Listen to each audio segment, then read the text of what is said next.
வணக்கம் நண்பர்களே. சிட்ரா motivation YouTube channel சார்பாக உங்களை அன்புடன் அழைக்கிறோம். நண்பர்களே, வாழ்க்கையில் வெற்றி பெற வேண்டும் என்றால் கண்டிப்பாக கஷ்டப்படாமல் வெற்றி பெற முடியாது.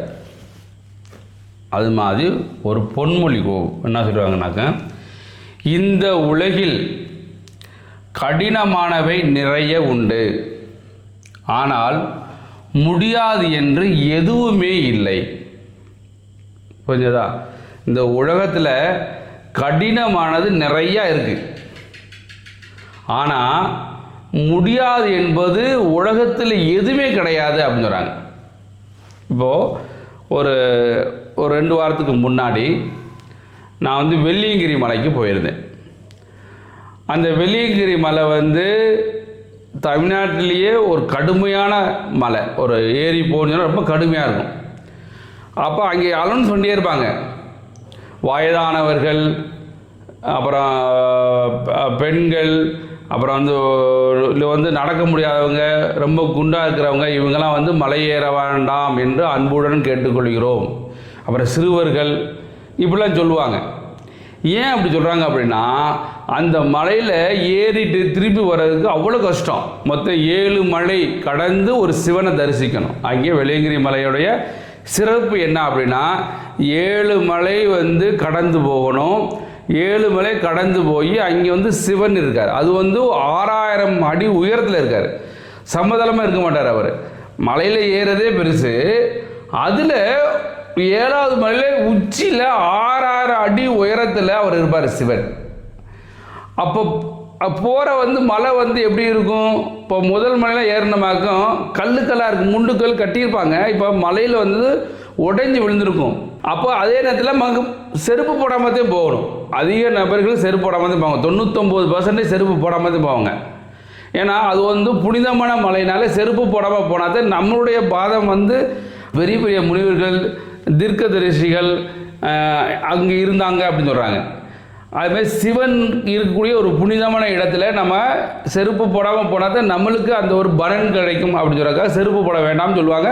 செருப்பு போடாமல் போவோம். அப்போது இப்போ முதல் மலை ஏறும்போது இப்படி இருக்கும், ஆனால் கல்லாக இருக்கும்.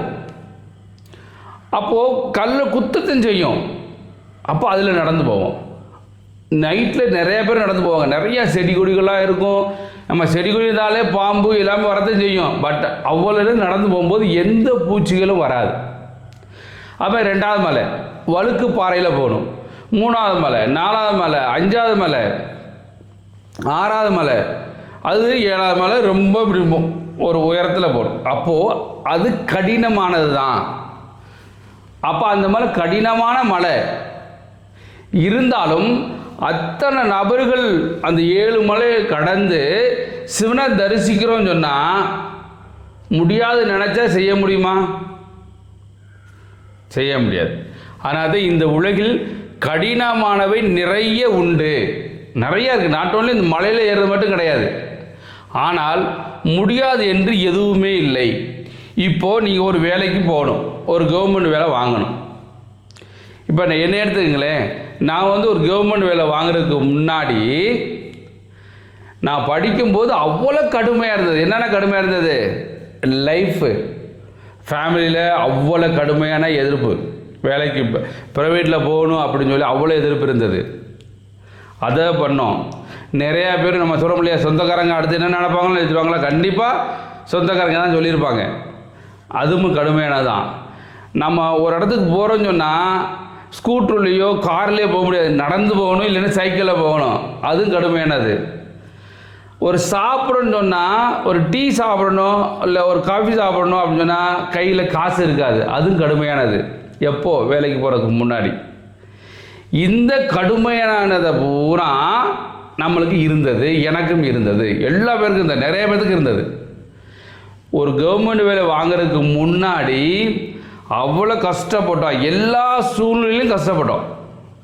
காசு இருக்காது, டீ குடிக்க முடியாது, சாப்பிட்றதுக்கு வாய்ப்பு இருக்காது, நடந்து போகணும், இல்லை சைக்கிளில் போகணும், இல்லைன்னா ஃப்ரெண்ட்ஸ் யாராவது சைக்கிளில் அவனோட சேர்ந்து ஓடணும், மழை பெய்யும், அந்த மலையில் நனைஞ்சிட்டு போகணும், நைட்டில் கொசு கொடிக்கும், அந்த கொசுவில் காப்பாற்றிக்கிட்டு பொத்திக்கிட்டு படிக்கணும். நைட்டில் என்ன செய்யணும், அந்த ஒரு வீட்டில் இல்லாமல் வேறு இடத்துல போய் உட்காந்து படிக்கணும். அப்போ மதியத்து நேரத்தில் வந்து சாப்பிட படுத்த கீழே வந்து எறும்பு கடிக்கும், அதையும் பார்க்கணும். எல்லா சூழ்நிலையும் கடந்து வந்திருக்கோம். அப்போ வாழ்க்கை வந்து எல்லாத்துக்கும் கடுமையானதே இருக்கணும். வாழ்க்கை கடுமை இல்லாத வாழ்க்கை யாருக்கும் இருக்காது. அப்போ இந்த உலகில் கடினமானவை நிறைய உண்டு, ஆனால் முடியாது என்று எதுவும் இல்லை. அப்போ அந்த கடுமையானதுலேயும் நாங்கள் முடியாது நினச்சமாக்க ஒரு வேலை வாங்கியிருக்க முடியுமா? இப்போ நான் என்ன எடுத்துக்கல, ஒரு வேலையை கஷ்டப்படுக்குன்னு தான். நான் வேலை வாங்கும்போது எனக்கு ரயில்வே வேலையும் கிடைச்சது, எஸ்எஸ்சி வேலையும் கிடைச்சது, இன்னொன்று எஸ்எஸ்சியில் இன்டர்வியூ ஒன்று கிடைச்சது ஆஃபீஸர்ஸுக்கு. அப்போ ஒரு வேலை கஷ்டப்படும் போது வேலை கிடைக்கும் போது எனக்கு கையில் 2 வேலை ஆர்டர், எஸ்எஸ்சி போறியா ரயில்வே போறியா. எப்படி வந்தது? என்னால் முடியாது அப்படின்னு நினைக்கவே கிடையாது, என்னால் முடியும் அப்படின்னு நினச்சேன். நான் மட்டும் கிடையாது, என்னோட சேர்ந்து படித்தவர்கள் நிறையா பேர் முடியும் அப்படின்னு நினச்சி தான் படித்தோம். எல்லா பேரும் வேலைக்கு போனோம். அது மாதிரி என்னுடைய ஸ்டூடெண்ட் வந்து முடியும் நினச்சி என்கிட்ட வந்து படித்தவங்க எல்லா பேரும் வேலைக்கு தான் போயிருக்காங்க. என்கிட்ட ஒரு ஸ்டூடெண்ட்லாம் 4 வேலை வாங்கினாங்க. சார் இதுக்கு போவா அதுக்கு போவா இதுக்கு போவா அப்படி டிசைட் பண்ணும்போது ஒரு வேலைக்கு போயிட்டு அது டிசைட் பண்ணிட்டு இன்னொரு வேலைக்கு போனால் இப்படி போனாங்க. ஸோ 4 வேலை வாங்கின ஸ்டூடெண்ட்லாம் என் ஸ்டூடெண்ட் இருக்காங்க. காரணம் என்ன, அவங்களுக்கு முடியும் அப்படின்னு சொல்லி தன்னம்பிக்கை இருந்தது. அதே மாதிரி எங்களுடைய கைடன்ஸு 100% அந்த கைடன்ஸை ஏற்றுக்குருவாங்க. நாங்கள் சொல்கிறது இப்படி பண்ணுங்க அப்படின்னா உடனே அப்படி பண்ணுவாங்க. நீங்கள் இல்லை மைனஸில் பண்ணுறீங்க அதை மாற்றிங்கன்னா மாற்றிக்கிடுவாங்க. இந்த மாதிரிலாம் இருந்த ஸ்டூடெண்ட்னால தான் 4 வேலை வாங்க முடிஞ்சு. கொஞ்சம் படித்து முடித்தவொடனே எனக்கு எல்லாம் தெரியும் நினச்சிட்டு நிறைய பேர் டிசைட் பண்ணவங்க லேட்டாக வேலை வாங்கினவங்க தான் நிறையா இருக்காங்க. அதனால் நான் எப்போவுமே சொல்கிறதான், எல்லா வீடியோவில் சொல்கிறேன், இப்போ இருக்க ஸ்டூடெண்ட்ஸ் உங்களுக்கு தெரிந்த உங்களுக்கு பிடித்தமான யாராச்சும் ஒரு கைடு வழிகாட்டி இருந்தால் அவங்க சொல்கிற மாதிரி கேட்டிங்கனாக்க உங்களுக்கு வெற்றி நிச்சயம். ரைட்டுங்க, ஆமாம்.